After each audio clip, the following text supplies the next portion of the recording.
Mwongeye kwirirwa abakunzi ba Hafi TV murasuhuza na Fayida ubakunda cyane.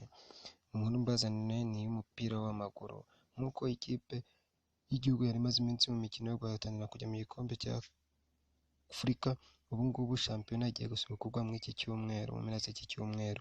Niyo mpamvu umukino uzabimburira iyindi ni umukino uzahuza ikipe ya Musanze n'ikipe ya Gasogi United kuri uyu wa kane kuri Stade Regional i Nyamirambo.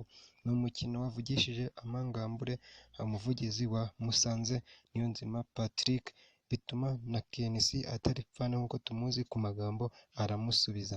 Niyonzima Patrick yagize ati Gasogi si ikipe ikomeye, Gasogi tuzanye nk'uri kunywa amazi ufite inyota, Gasogi si Barcelona. Ikipe ya Gasogi Musanze izayikubita nk'abasekura ubunyobwa bwumye. Ni ibintu byasekeje abakunzi b'umupira w'amaguru, maze bashaka kumenya icyo KNC abivugaho. KNC mu magambo ye nawe yagize ati Musanze si ikipe yatuza imbere, twarobye za barene turazirya, ntabwo injanga arizo zatunanira. Ni nk'uko muri bubikurikirane nk'aya magambo muri video iri inyuma aha ngaha, KNC asubiza ijambo rya Patrick. Ese iyi match ubundi ihagaze ite? Iyi match yavugisha abavugizi babo ubundi izagenda ite? Ese ikipe ya Musanze na Gasogi ni iyihe ifite amahirwe? Nk'uko tubikesha Company Betting yashyize kuri Musanze gutsinda umukino yiha 4.15, mu gihe Gasogi bayaye gutsinda 1.15.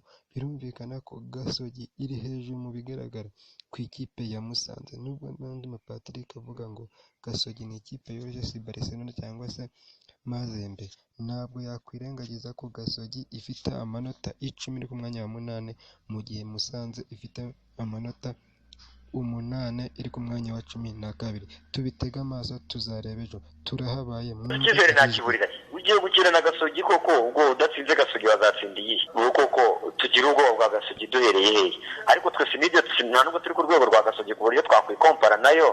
Ntabwo turi ku rwego rumwe, yavuze ukuri, kuko ntekereza ko turi ku rwego rwacu twihariye, ntabwo turi ku rwego rwa Musanze rwose, kandi sineza ko Musanze yakwigeranya na Gasogi. Iyo Gasogi Gasogi rega ntabwo ari ikipe ya hatari, ntajya avuga ngo iby'amaso ngo atigeze abona. We none ibyo atigeze abona mu bukure bwe kuva yavuka agiye kubibonera aho ngaho sake.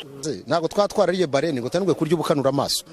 Ntekereza yuko Musanze tuyifata niba twarariye barene, iyo vuze barene sibyo mvuga ibifi binini, ntabwo twanirwa kurya urujanga, ntabwo ubukanura amaso nka buriya bwatonera